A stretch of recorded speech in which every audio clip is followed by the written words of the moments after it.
Pace a tutti, fratelli. Allora, io vi do il buongiorno e vorrei condividere con voi un pensiero che il Signore mi ha messo in settimana nel cuore. Si trova in Seconda Cronache, al capitolo 7, al versetto 14. E dice così: Se il mio popolo sul quale è invocato il mio nome si umilia, prega, cerca la mia faccia e torna indietro dalle sue vie malvagie, io ascolterò dal cielo, perdonerò il suo peccato e guarirò il suo paese. Io oggi vorrei soffermarmi sulla parola prega, perché vi pongo una domanda, giusto per riflettere. Ma voi pregate? Vi chiedo se pregate perché la preghiera è assolutamente necessaria per la salvezza umana. Se non chiediamo perdono dei propri peccati, se non abbiamo comunione col Signore, non andiamo da nessuna parte. Non trovo nella Bibbia personaggi che sono stati salvati senza aver prima pregato il Signore, con un cuore sincero. Da Google ho trovato che la preghiera è una delle pratiche comuni in molte religioni. Essa consiste nel rivolgersi alla dimensione del sacro, quindi a Dio, nel nostro caso, il nostro Gesù, con la parola o il pensiero. Gli scopi della preghiera possono essere molteplici: invocare, chiedere un aiuto, chiedere una grazia, chiedere perdono, lodare, ringraziare, santificare o esprimere devozione o abbandono. La preghiera è solitamente, in poche parole, considerata come il momento in cui una persona parla al sacro, quindi con Dio. Quindi vi domando, voi pregate? Sapete che la maggioranza dei canti, dei brani che suoniamo qui sono o di ispirazione bibliche o sono in realtà delle preghiere proprio dei fratelli che hanno scritto e poi hanno chiaramente accompagnato della musica. Il primo atto della fede è parlare a Dio. La fede è per l'anima ciò che la vita è per il corpo. E la preghiera è per la fede ciò che è il respiro per la vita. Non capisco come una persona possa vivere senza respirare, né come possa credere senza pregare. Vi rifaccio la domanda, voi pregate? Se lodare, che è una parola che abbiamo trovato appunto nel vocabolario di Google, tra il significato della preghiera, equivale appunto a pregare, mi domando se siete consapevoli nel momento in cui noi iniziamo a cantare e a suonare che noi stiamo pregando. Il nome di Gesù è un passaporto infallibile per le nostre preghiere, che ci permette di avvicinarci a Dio con coraggio e di chiedere con fiducia. Nel versetto che abbiamo letto all'inizio dice di umiliarci, di pregare e di cercarlo. Però Dio ha una promessa per noi. Lui dice che ascolterà, perdonerà e guarirà. Oggi cerchiamo tutti insieme la faccia del Signore. Concentriamoci su Gesù e diamogli la lode e l'onore che gli spetta.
pioggia ancora, spandi il tuo spirito, scenda il fuoco tuo, la tua unzione sia fresca su di noi. Manda pioggia ancora, spandi il tuo spirito, scenda il fuoco tuo, la tua unzione sia fresca su di noi. Siamo il tuo popolo, Signore. Siamo il tuo popolo, Signore. Mentre noi preghiamo, ci umiliamo. Mentre noi preghiamo, ci umiliamo. Ad ogni peccato rinunciamo. Ad ogni peccato rinunciamo. Cerchi alla tua faccia e gridiamo. Manda pioggia ancora, spandi il tuo spirito, scenda il fuoco tuo, la tua unzione sia fresca su di noi. Manda pioggia ancora, spandi il tuo spirito, scenda il fuoco tuo, la tua unzione sia fresca su di noi. Santo, Santo Spirito, scenda il fuoco tuo, la tua unzione sia fresca su di noi. Santo, Santo Spirito, scenda il fuoco tuo, la tua unzione sia fresca su di noi. Santo, Santo Spirito, scenda il fuoco tuo, la tua unzione sia fresca su di noi. Santo, Santo Spirito, scenda il fuoco tuo, la tua unzione sia fresca su di noi. Manda pioggia ancora, spandi il tuo spirito, scenda il fuoco tuo, la tua unzione sia fresca su di noi. Manda pioggia ancora, spandi il tuo spirito, scenda il fuoco tuo, la tua unzione sia fresca su di noi. Scenda il fuoco tuo, la tua unzione sia fresca su di noi. Scenda il fuoco tuo, la tua unzione sia fresca su di noi.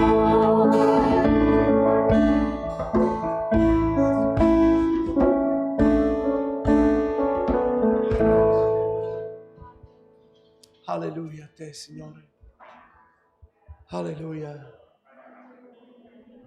Gloria al tuo nome, Signore. Alleluia.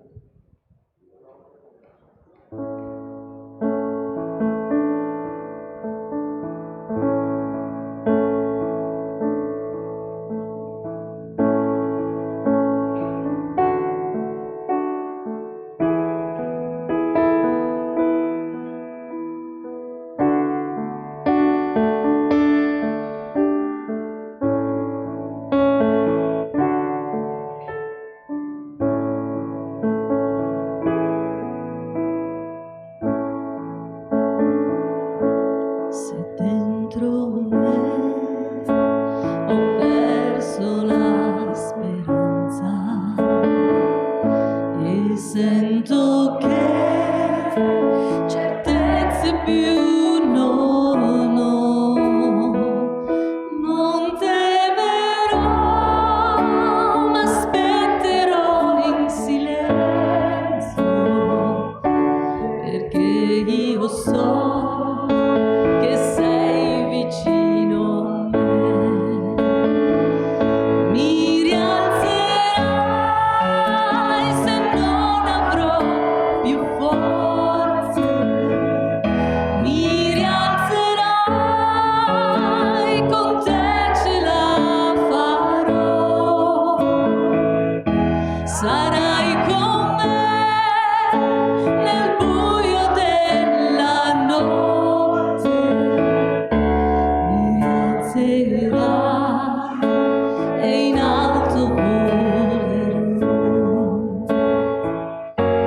se dentro me ho perso la speranza e sento che certezze più non ho, non temerò, ma aspetterò in silenzio, perché io so che sei vicino a me.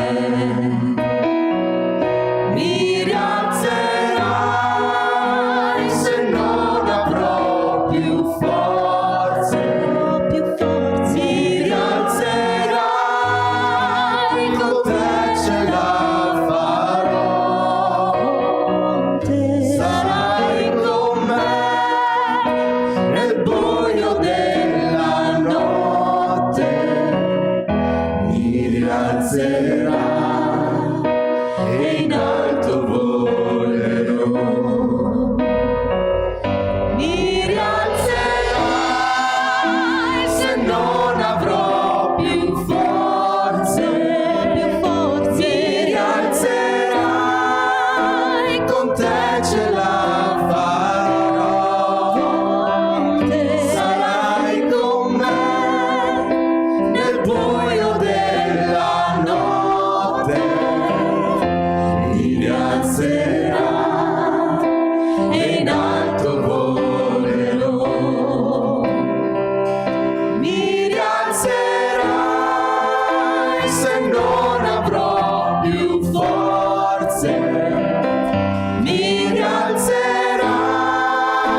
con te ce la farò, sarai con me nel buio della notte, mi rialzerai e in alto volerò. Mi rialzerai e in alto volerò. Mi rialzerai e in alto volerò.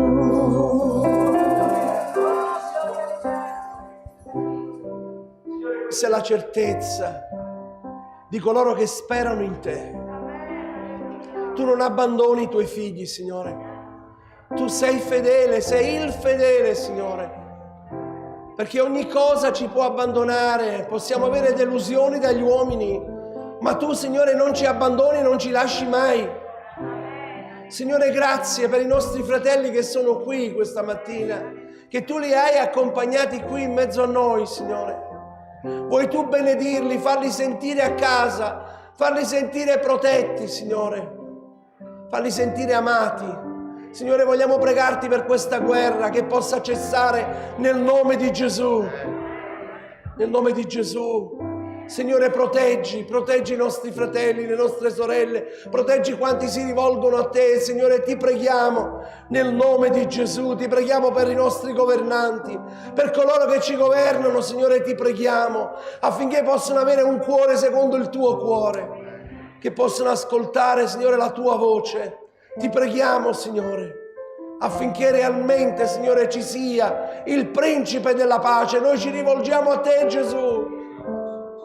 Non andiamo davanti a sculture e immagini, noi crediamo in Gesù Cristo, il nostro Signore, l'unico mediatore fra Dio e gli uomini, l'unico che può portare pace nei cuori degli uomini, Signore. E veniamo a te nel nome del nostro Signore e Salvatore Gesù Cristo. Questa mattina, Signore, espandi il tuo spirito sulla tua Chiesa.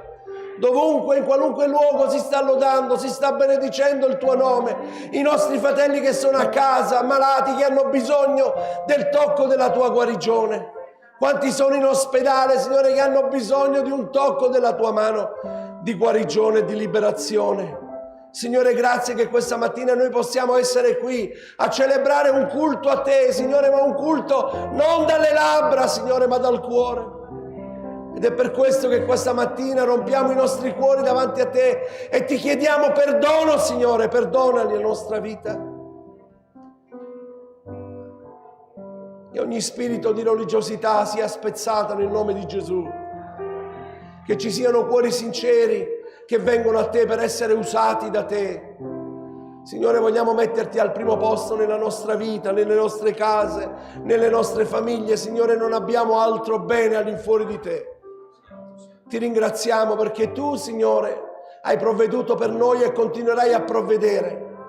Grazie, Signore, perché questa mattina sono certo che tu toccherai i cuori. Perché questo culto, Signore, noi lo svolgiamo nel nome di Gesù.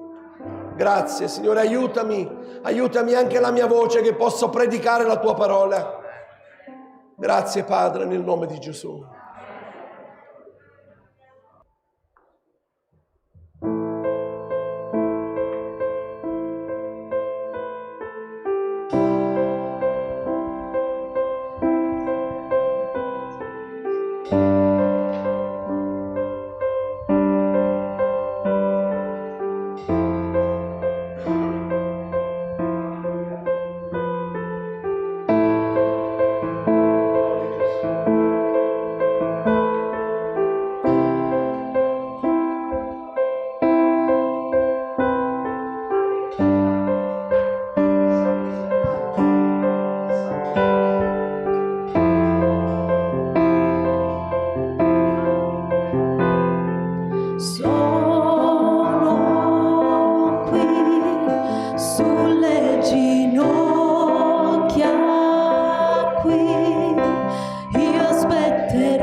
Io mi arrendo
voglio conoscerti, voglio conoscerti, io mi arrendo, Dio mi arrendo,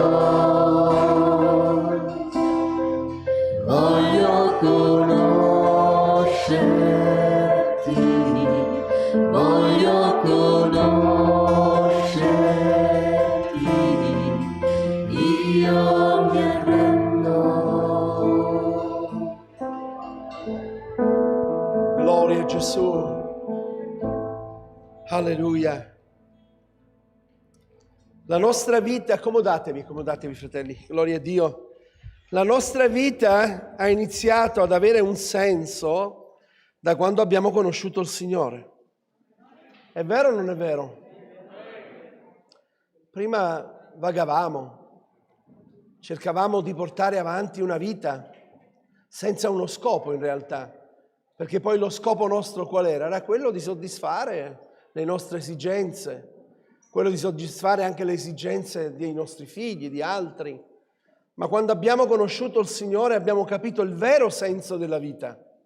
Amen. E abbiamo sperimentato che la ragione della vita è amare il Signore. Perché questa vita nessuno di noi sa quanto tempo viviamo su questa terra. Nessuno può dire quanto tempo sta su questa terra. C'è chi è morto giovane, chi bambino, chi anziano, chi adulto. Ma che cos'è in confronto all'eternità? Perché noi sappiamo che Dio ci ha creati per essere eterni. E quindi la nostra vita ha un senso quando noi conosciamo il Signore. Perché sappiamo che dobbiamo lasciare tutto qui. Non ci portiamo niente di là. L'unica cosa che noi ci portiamo è la nostra salvezza. È la nostra anima che dura per l'eternità. Amen. E quindi dobbiamo predicare l'Evangelo a quanti non lo conoscono ancora, a quanti vivono nel terrore, nel panico, nella paura, nella necessità del domani. È bello sapere che il nostro domani è nelle mani del Signore, che non ci appartiene. Che bello la sera quando metti la testa sul cuscino e dire accade quel che accade, io sono con il Signore. Che bello sapere che quando non ci saremo più qui, ci risveglieremo, saremo di là nella presenza del Signore e gioiremo con quanti hanno conosciuto il Signore, quanti hanno amato il Signore. Questa mattina per me è una gioia accogliere questi fratelli dall'Ucraina. Io li vorrei chiamare qui davanti se possono venire, vogliamo applaudirli, vogliamo benedirli, sono scappati dalla guerra, sono qui. E venite pure avanti, venite avanti tutta la famiglia. I bambini sono di là, magari sono nella stanzetta di là, con 3 bambini piccoli. Questo fratello è un pastore fra le altre cose, pastore di una comunità.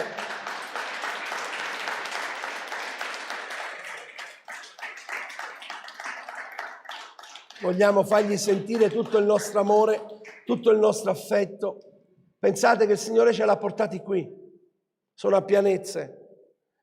E sapete come si trovano qui? Si trovano qui perché loro conoscevano una famiglia che aveva adottato una bambina nel loro paese di Pianezze. E quindi tramite loro sono arrivati qui. Ma insieme con loro ci sono altri 11 fratelli che sono qui. E quindi saranno qui con noi. Noi cercheremo di aiutarlo in tutto e per tutto quello che il Signore ci dà in cuore, di poterli sostenere, aiutare, incoraggiare.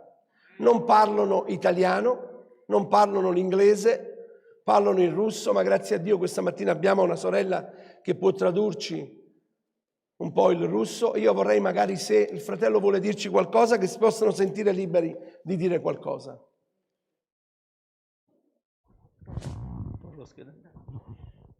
Я всех приветствую любовью Господа Иисуса Христа.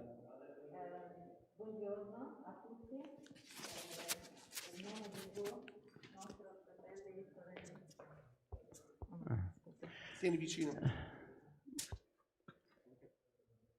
E puoi abbassare la mascherina e tieniti questo vicino. Мы благодарим вашу церковь, пастора Ringraziamo per що ми questa сьогодні є серед chiesa вас і разом e славимо oggi Господа. noi qua. І разом славимо Господа. E ringraziamo a Dio e gloria a Dio.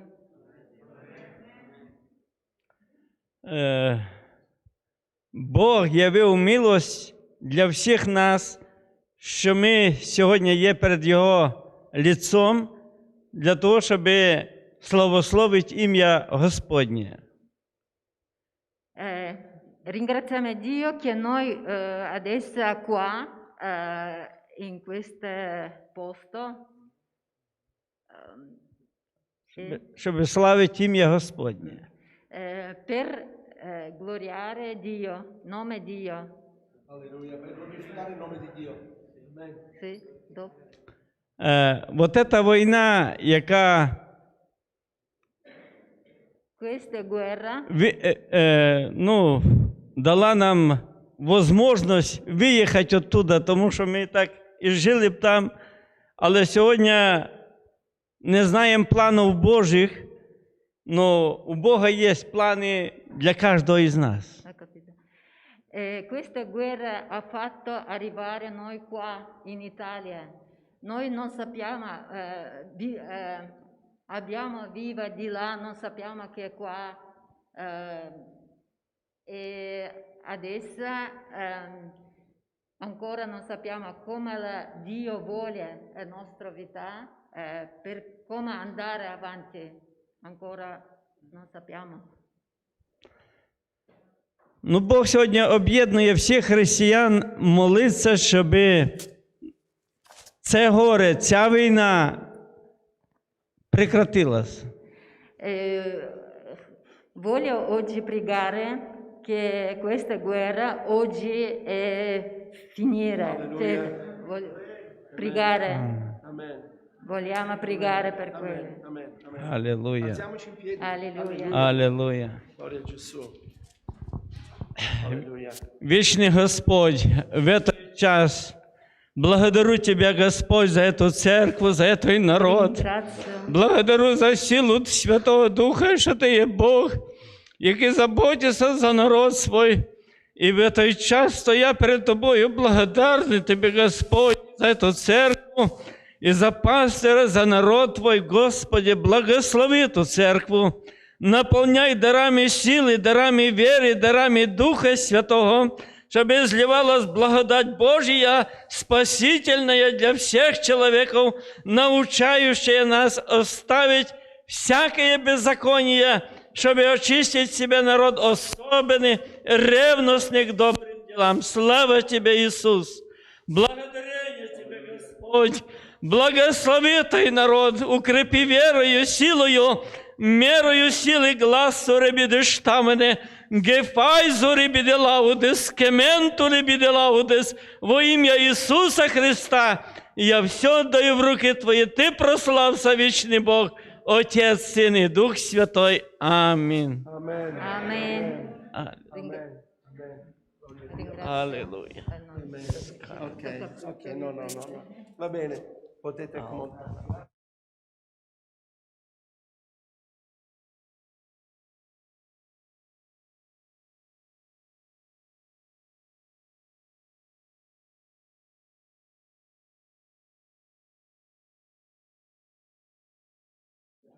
Quelli che sono nuovi in mezzo a noi questa mattina, Dio vi benedica, benvenuti, che il Signore possa toccare i vostri cuori, che possiate sentirvi in famiglia, perché la Chiesa è una famiglia. Quindi voglio dare il benvenuto, c'è anche una mia vicina di casa, un'amica, Giovanna, benvenuta, ti vogliamo bene. Gloria a Dio, il Signore è buono, amen. Gloria a Gesù. Gloria a Dio. Bene, fratelli. Quanti vogliono ascoltare il messaggio della parola di Dio questa mattina? Ma ascoltare non vuol dire semplicemente ascoltare qualcosa, perché la parola di Dio dice non siate soltanto uditori della parola di Dio, ma siate facitori. Che cosa vuol dire facitori? È inutile che io vengo a conoscenza delle cose di Dio, ma poi non le faccio, non mi servono a niente. Noi dobbiamo essere facitori. quando veniamo a scoprire qualcosa della parola di Dio, quando noi siamo stati toccati dal Signore, non possiamo rimanere indifferenti, non possiamo rimanere apatici. L'apaticità sta prendendo la Chiesa. La Chiesa di Gesù Cristo sta prendendo essere apatici. E sapete, questa è una cosa più grave che esiste nella Chiesa. Il Signore dice: o fossi tu freddo, o fossi tu fervente, ma siccome sei tiepido, io ti vomiterò dalla mia bocca. L'apaticità, cioè stare lì, ascoltare, vedere, guardare, come questa guerra che è qui vicino a noi. Che non è detto che non andremo anche noi in guerra, speriamo di no. Ma guardare le cose, vederle, è terribile. E il Signore ce li sta mandando qui, vicino a noi. Ma io so che per esperienza, quando le cose non ci toccano in prima persona, quando non viviamo le situazioni, le tocchiamo con mano, e sperimentiamo le cose. Dicevo a mia moglie, quando siamo andati la settimana scorsa al supermercato, fuori dal supermercato c'era un banchetto, un banco, che raccoglievano qualche offerta o qualcosa per la sclerosi multipla. E parlando con questa ragazza che era lì, dicevano la maggior parte chi offre o chi si impegna per offrire perché ha una figlia, un figlio, perché ha una madre, un padre, un genitore e capisce che cosa significa avere la sclerosi multipla. Che ti vai a imbattere di qua, di là. Quando noi abbiamo avuto la situazione di Deborah abbiamo capito una malattia che non sapevamo neanche che cosa significasse, che cosa fosse, che cos'è questa malattia di pompe. E poi quando siamo andati a vedere abbiamo iniziato, ma cosa c'è? Che cosa c'è per poter intervenire? Poco e niente. Sono malattie autoimmune. E questo io lo posso riportare attraverso una situazione spirituale. Che cosa c'è da fare sull'uomo? Uno soltanto può liberarlo, è Gesù Cristo. Solo Lui può cambiare le vite. E noi abbiamo conosciuto l'amore di Dio. Abbiamo conosciuto l'amore di Dio e non possiamo rimanere indifferenti, non possiamo essere apatici, evangelici che occupano una sedia, entrano, si siedono, ascoltano una predicazione, se ne vanno a casa e poi non testimoniano dell'opera di Cristo. Non raccontano ciò che Dio ha fatto in loro, che c'è un liberatore, c'è un Signore di pace, di giustizia, che sana, che salva, che battezza nello Spirito Santo. Questa è la realtà, questa è la verità. E allora questa mattina voglio parlarvi, voglio prendervi un passo della parola di Dio e condividerlo con voi. Matteo capitolo 20, dal 29 al 34. Un passo molto conosciuto, quando noi leggiamo i Vangeli sono passi molto conosciuti, però voglio questa mattina concentrarmi su una frase, su una parola. E come vi dicevo, nella Chiesa del Signore purtroppo,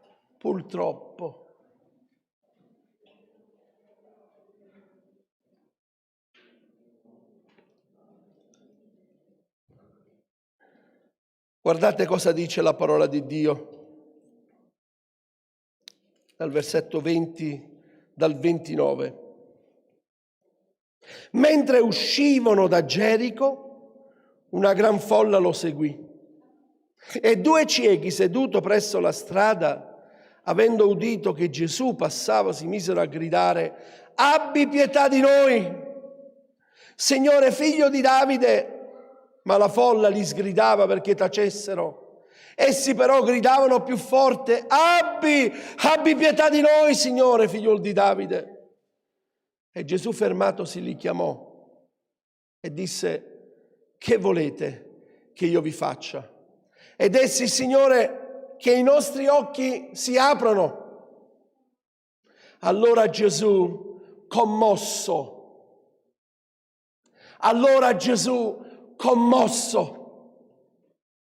o altre traduzioni che noi abbiamo come quello, mossa a pietà, toccò i loro occhi e in quell'istante recuperarono la vista e lo seguirono. Voglio dirti una cosa questa mattina. La parola, o meglio la preghiera più piccola della Bibbia che noi troviamo è proprio questa. Questa è la preghiera più piccola che voi trovate nella Bibbia. Signore, abbi pietà di noi. Più piccola. A volte usiamo moltitudine di parole con Dio, usiamo parole su parole, parole su parole, quasi ci sentiamo giusti ad andare davanti a Dio e chiedere le cose per ricevere da parte sua. Questi uomini hanno detto semplicemente due poche parole. Signore, abbi pietà di noi. E quando riconosciamo che abbiamo bisogno di ricevere pietà da parte di Dio, io questa mattina proprio piangevo, anche questa notte, dicevo, Signore, abbi pietà. Abbi pietà. Abbi pietà di noi. E la scrittura ci dice che Gesù stava camminando. Abbiamo iniziato con queste parole che dice, mentre uscivano da Gerico una gran folla lo seguì. Ma dobbiamo leggere un pochino il contesto precedentemente, che cosa stava succedendo. Versetto 17 del capitolo 20. Poi Gesù, mentre saliva verso Gerusalemme, prese da parte i 12 discepoli e strada facendo disse loro, ecco, noi saliamo a Gerusalemme e il figliuolo dell'uomo sarà dato nelle mani dei capi dei sacerdoti e degli scribi. Essi lo condanneranno a morte e lo consegneranno nelle mani. Gesù sta annunciando la sua morte. Gesù sta annunciando che da lì a poco li lascerà. E guardate cosa succede. Succede che la madre dei figli di Zebedeo si avvicina a Gesù con i suoi figli prostrandosi per fargli una richiesta ed egli gli domandò, che vuoi? Guardate che differenza. Cosa vuoi che io ti faccia o che vuoi? Gesù conosceva bene il cuore di questa donna. E qual era l'espressione di questa donna? Che cosa è uscita dalla sua bocca? Ella le disse, di a questi miei due figli che siedono l'una alla tua destra e l'altra alla tua sinistra nel tuo regno. Io, la mia famiglia, i miei figli, io, noi, Signore. E Gesù gli dice, voi non sapete neanche quello che state dicendo. Voi non sapete. Gesù rispose, voi non sapete quello che dite. Potete voi bere il calice che io sto per bere? Tutti scapparono via. Nessuno ha seguito Gesù fino alla croce, solo Giovanni e le donne. Ma non c'era nessuno. Sappiamo bene Pietro e tanti altri. E allora qui abbiamo letto che mentre, ecco il mentre così due ciechi, due uomini non vedenti, gridano al Signore. Hanno sentito parlare di Gesù. Hanno sentito quello che Gesù poteva fare. E se tu questa mattina hai sentito quello che Gesù può fare nella tua vita, io te lo posso confermare se tu gridi, Signore, abbi pietà di me. Avviene come succede in tante volte che noi vogliamo vedere il Signore, vogliamo incontrare il Signore, qualcuno ci vuole azzittire. Qualcuno azzittisce i nostri pensieri. A volte sono la stessa nostra condotta. Ma dove vuoi andare? Cosa vuoi fare? A chi stai chiedendo aiuto? Altre volte all'interno della Chiesa la fratellanza. Altre volte le persone che tu conosci. E quindi azzittire. Ma loro non si lasciano scoraggiare. Loro hanno il desiderio di vedere Gesù. Ma avete sentito bene cosa ho detto? Hanno il desiderio di vedere Gesù.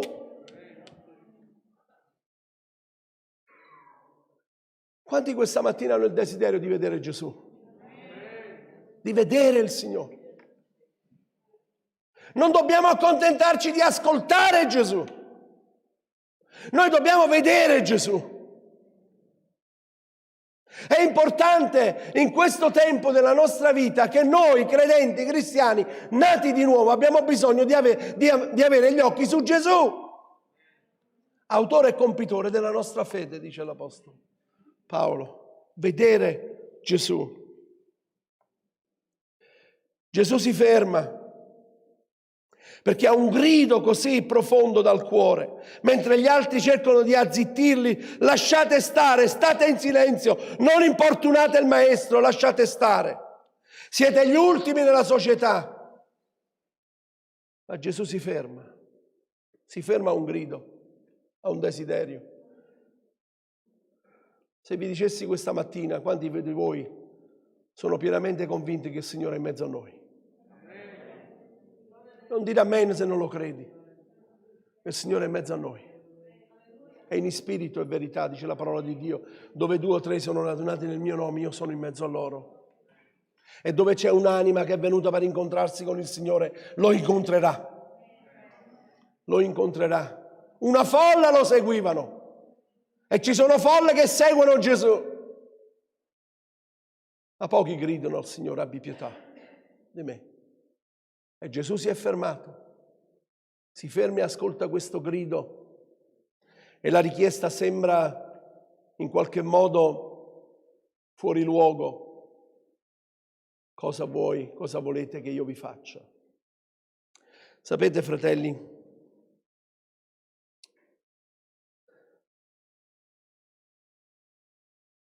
sono andato a vedere in una delle traduzioni antiche delle Sacre Scritture e ho trovato che dice qualcosa di diverso. In tutte le nostre traduzioni che noi abbiamo, solo la traduzione vulgata,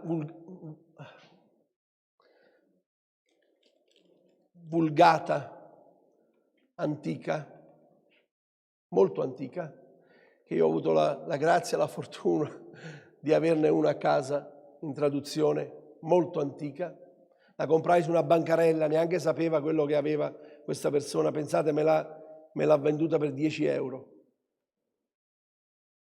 Io amo avere le traduzioni delle Sacre Scritture.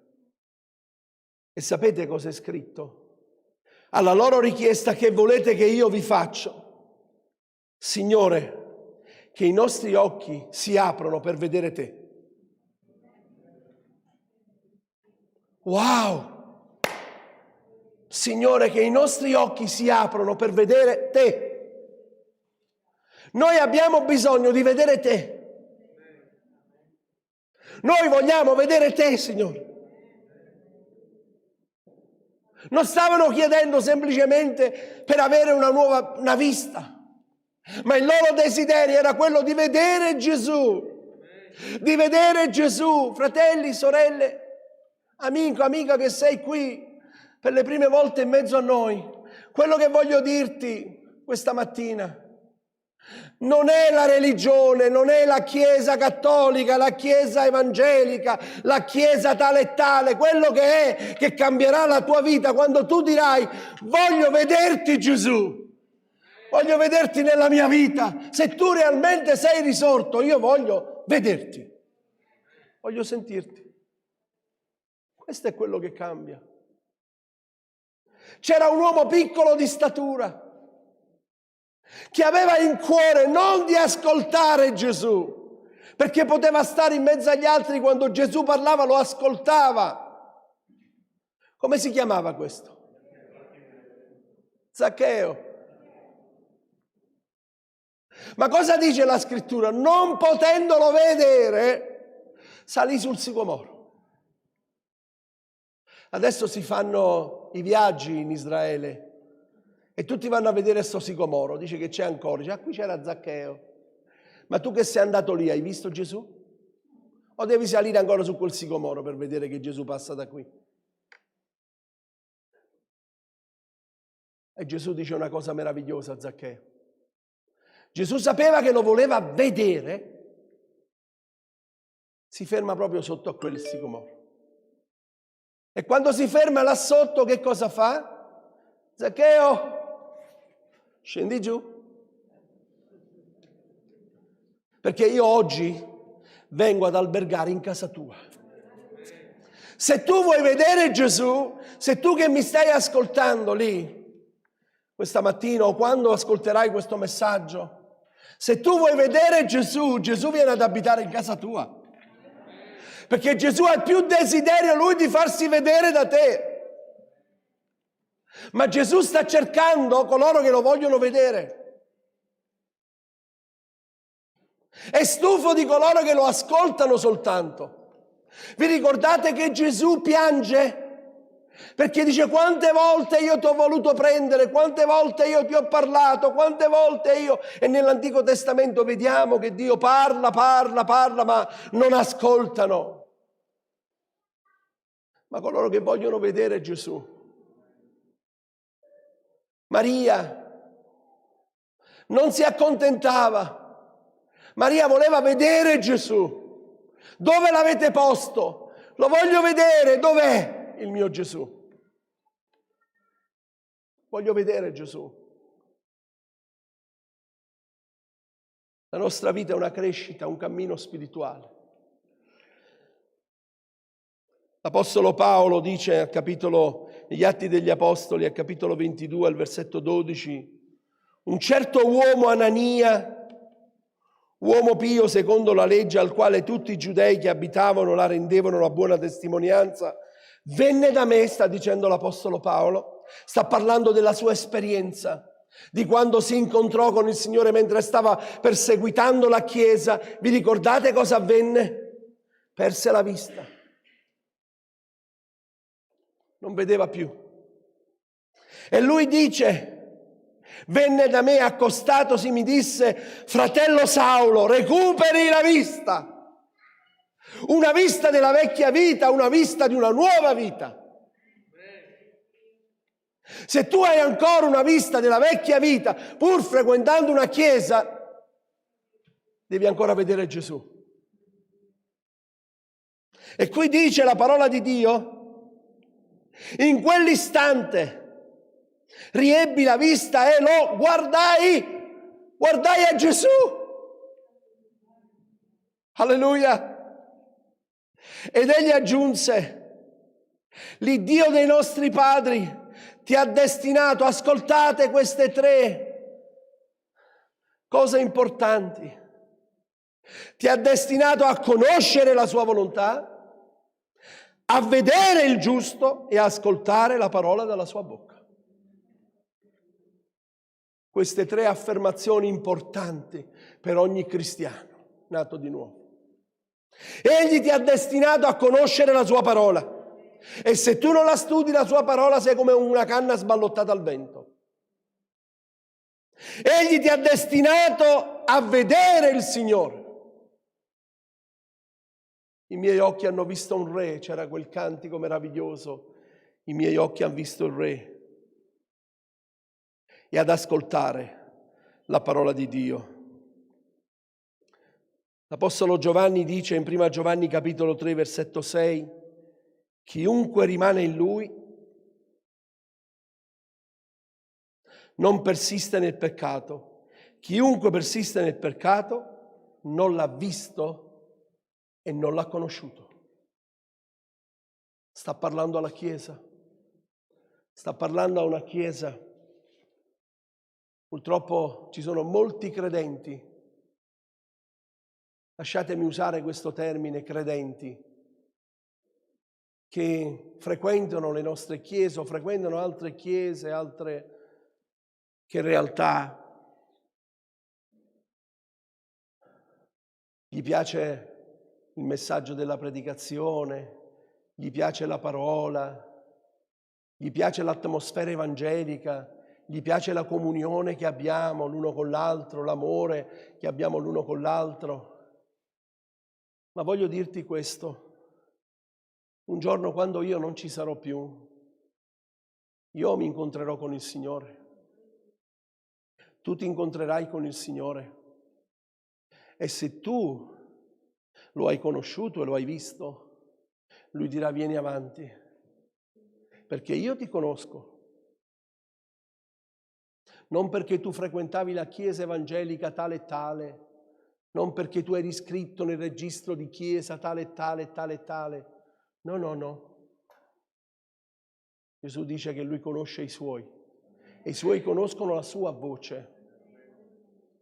Ed è importante che noi, come in tempi come questi, in modo particolare, abbiamo gli occhi su Gesù, autore e compitore della nostra fede. È colui che crea la fede.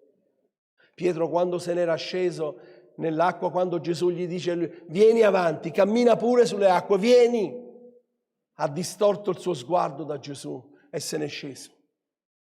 Finché aveva gli occhi su Gesù camminava avanti. Questi sono tempi in cui, se la Chiesa continua a guardare Gesù, verranno i tempi ancora più difficili, potrà accadere quello che potrà accadere, maremoti, tutto quello che vuoi, noi cammineremo sulle acque. Perché è Gesù che ci sostiene. Alleluia. Questi ciechi guariti fanno una cosa. E che cosa fanno questi ciechi una volta guariti? Quando il Signore li guarisce, li tocca e viene commosso. Questa è la cosa che volevo sottolineare questa mattina. Se non c'è più dentro la tua vita qualcosa che ti commuove, che senti le viscere frenare dentro di te, perché questo è il termine, commuovere. Qui non stiamo vedendo un film. Se non c'è qualcosa che ti commuove dentro di te, che ti fa piangere, che vedi una persona nel bisogno e ti giri dall'altra parte, c'è un pericolo nella tua vita. Il diavolo sta talmente abituando le nostre menti che ci ha fatto vedere tanti di quei film che sembra che questo sia un film. Vediamo le bombe che arrivano sulle famiglie, vediamo famiglie morte, ma continuiamo, la televisione italiana continua a mettere roba che fa schifo solo a guardare.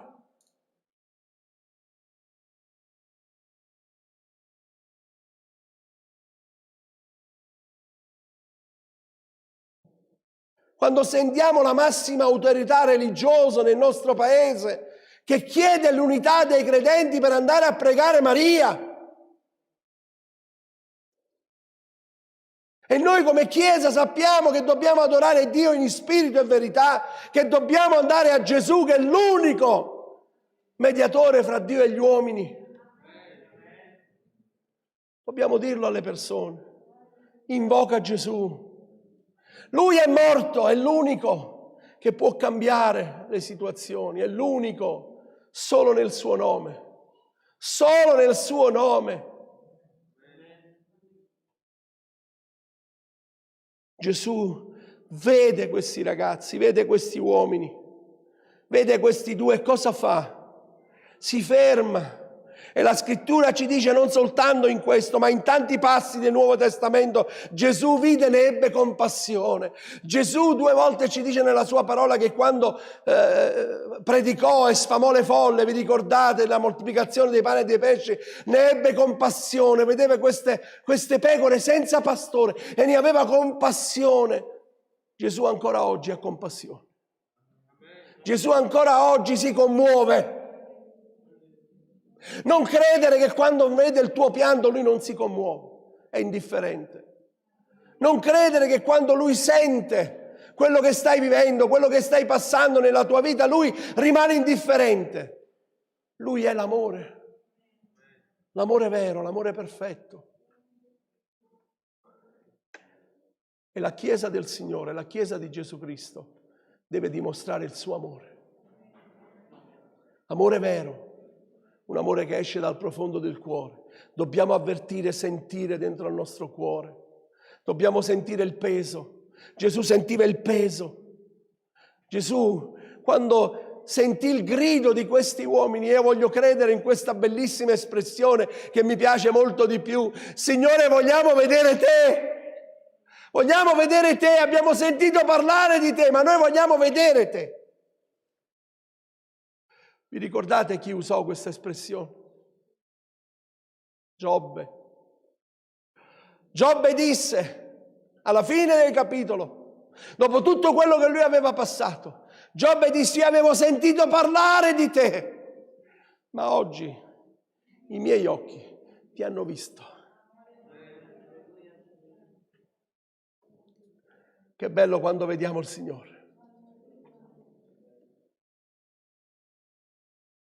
Che bello quando vediamo la gloria di Dio intorno a noi. Che bello quando vedo in te il mio Signore. Che bello quando vedo la manifestazione dell'amore di Dio, di un fratello, di una sorella, che mi dimostra l'amore di Dio. È lì che io vedo il Signore. È lì che io vedo Gesù. In questi giorni che siamo stati a casa, io e mia moglie, eravamo allettati, in modo particolare mia moglie più di me, non aveva forze per l'antibiotico, ma c'è qualcuno che ci ha portato il cibo.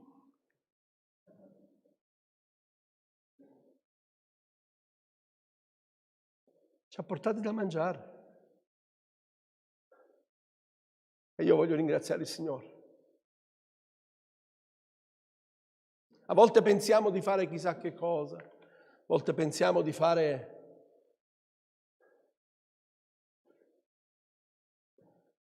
Dio ti ha chiamato, ti ha salvato, ti ha dato la vita eterna, ti ha chiamato affinché tu possa essere luce e sale della terra, affinché tu possa consolare i cuori rotti.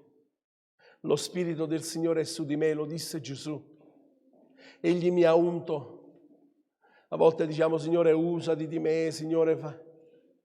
Egli mi ha unto per liberare i prigionieri, per dare la vista ai ciechi, per sanare i cuori rotti, per fasciare coloro che sono feriti, ammalati. Ieri mi sono sentito con il pastore Gennaro Chiocca. Quello che sta succedendo a Lodi è qualcosa di straordinario. Non è mai successo in Italia un risveglio così forte. Hanno 60 persone della Chiesa e stanno arrivando da tutta Italia per collaborare con loro, perché hanno 5 attività aperte, 24 ore su 24. Hanno una casa per accogliere le persone bisognose, 24 ore su 24. Hanno ragazze prostitute che li vanno a prendere per le strade, le portano lì, ragazze incinte. Ci sono delle sorelle che sono ginecologhe, delle sorelle che stanno aiutando 24 ore su 24. Andate a vedere. Ieri c'era il fratello Vittorio Fiorese là con loro. Quello che sta succedendo, ne sta parlando la città. Ci sono persone della città che stanno correndo dentro e non hanno bisogno di evangelizzare, perché lo Spirito Santo sta portando le anime in chiesa, perché hanno deciso di seguire il Signore. Fanno veglie di preghiere, lodano il Signore. Sta succedendo qualcosa di realmente, mi diceva Gianni, tu non immagini, vieni a vedere quello che sta accadendo qui. Fra qualche domenica di maggio andrò, gli ho detto, quello che sta accadendo lì. Fratelli, sorelle, tutto questo parte, sapete da cosa? Di un desiderio nel nostro cuore.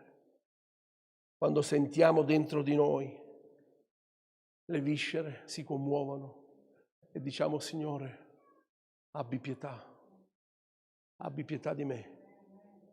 Signore, abbi pietà, sono un religioso evangelico. Ma io, Signore, voglio servire te. Sono preso da tante cose, perché il nemico sa come prendere la nostra vita, sa come mettere ostacoli sulla nostra vita. Io voglio ringraziare il Signore per questa comunità. Voglio ringraziare il Signore per come si predispone, per come abbiamo potuto sostenere, aiutare, abbiamo potuto in qualche modo anche economicamente sostenere, aiutare, incoraggiare. Però quello che voglio dirti, ascolta bene, Paolo dice una cosa molto importante, e questo lo sai soltanto tu, perché noi possiamo appagare la nostra coscienza nel dare appaghiamo la nostra coscienza, ma Paolo diceva una cosa molto importante, essi prima di dare si sono dati al Signore, hanno dato loro stessi al Signore. E poi hanno dato. Perché se tu non puoi dare, Dio moltiplicherà quel poco che tu puoi dare. Ma ricordati che prima di quello che tu puoi dare, Dio vuole te. Dio vuole me. Prima di qualsiasi compito nella Chiesa, prima di qualsiasi attività che il Signore mi chiama a svolgere nella Chiesa, Dio vuole te. Dio vuole te. Gesù si commuove se vi è un grido che esce dal cuore, se riesci a superare quelle voci che ti vogliono azzittire. Gesù si commuove. Gesù si commuove perché ha visto che non sono stati in silenzio.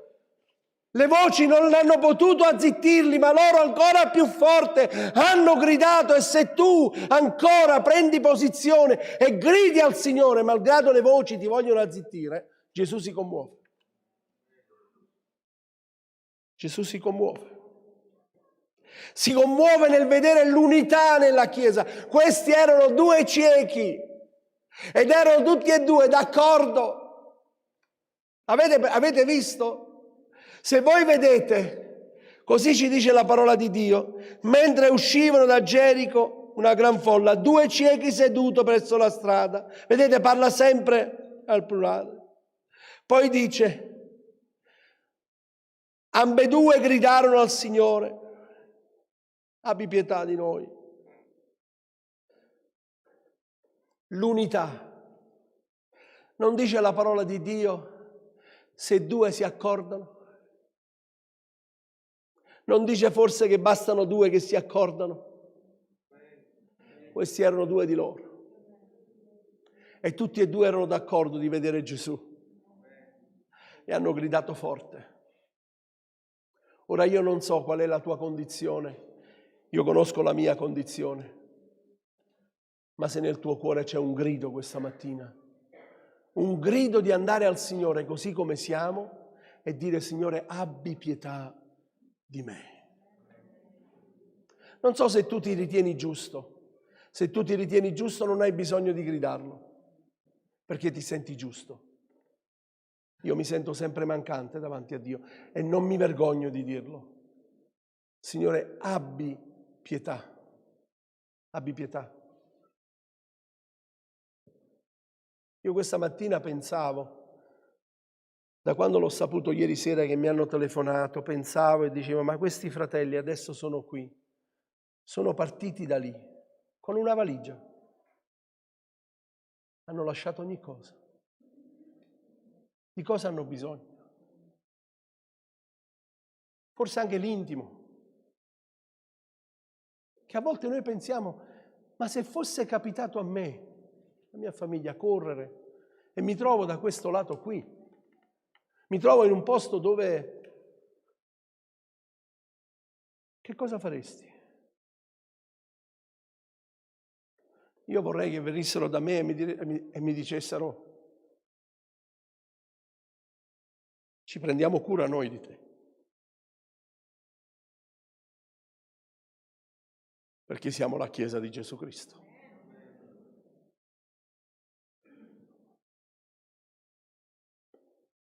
Ti commuovi. Non si può rimanere indifferenti. Non si può rimanere indifferenti.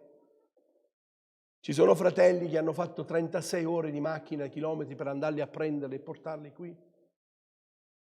Hanno viaggiato tutta la notte come la tenda Cristo è la risposta. Hanno viaggiato e quando sono arrivati dopo 36 ore andare e tornare erano distrutti. E quando sono arrivati sotto la tenda, lì a Firenze, sono arrivati di notte e c'erano tutti a aspettarli con le cose, l'hanno abbracciato, i bambini non erano distrutti, erano stanchi. La gioia, perché qualcosa si è mosso qui, qualcosa è dentro.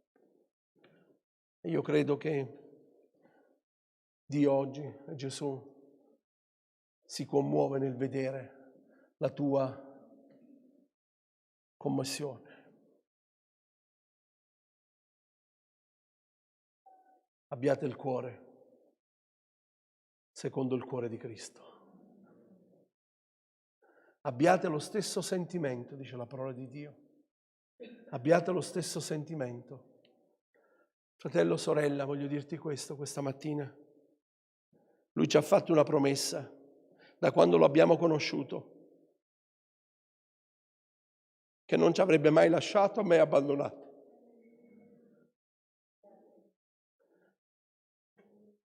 Ho 63 anni, lo conosco dalla mia fanciullezza. Come sapete sono nato nella fede. Il Signore non mi ha mai lasciato e mai abbandonato. Un giorno, quando mi sono sposato avevo paura di sposarmi. Avevo paura. Mi ricordo quando ho comprato la casa, che sono andato al notaio a firmare, mi tremavano le mani, tutto tremavo.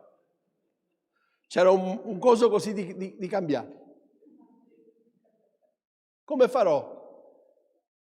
Ma Dio ha provveduto sempre, sempre e comunque ha provveduto. E ti voglio dire questo, ascolta, quando tu ti prendi cura delle cose di Dio, Dio si prende cura di te.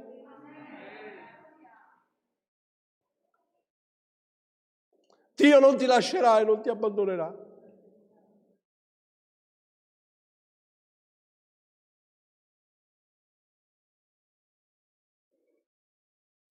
Gesù si commuove. Mi ha toccato moltissimo questo quando lo leggevo.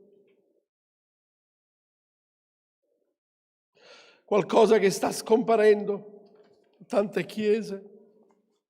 Dio si commuove. Torniamo, fratelli. Torniamo ad avere questo sentimento nel nostro cuore. Lasciamo che sia un sentimento vero, genuino, che viene da parte di Dio. Sentiti al centro della volontà di Dio. Sentiti di essere partecipe nella Chiesa del Signore. Non raffreddarti, perché verranno i tempi ancora più forti, dove non sarai né freddo né fervente, ma sarai tiepido, perché ti entrerà di qui e ti uscirà di là. Sapete cosa sentiamo spesso dire? Sì, ma andranno veramente lì i soldi? Si fermeranno? Chi li mangerà? Cosa succederà?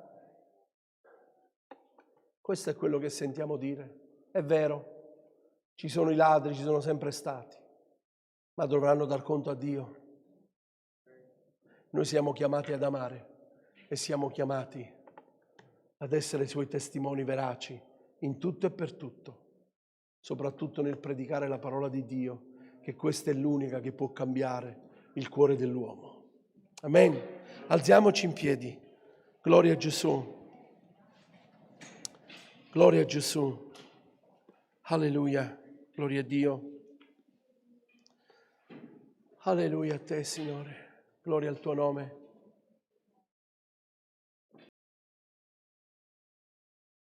Nessuno è come te,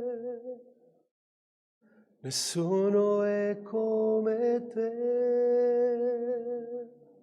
incomparabile ed interamente amabile. Nessuno è come te.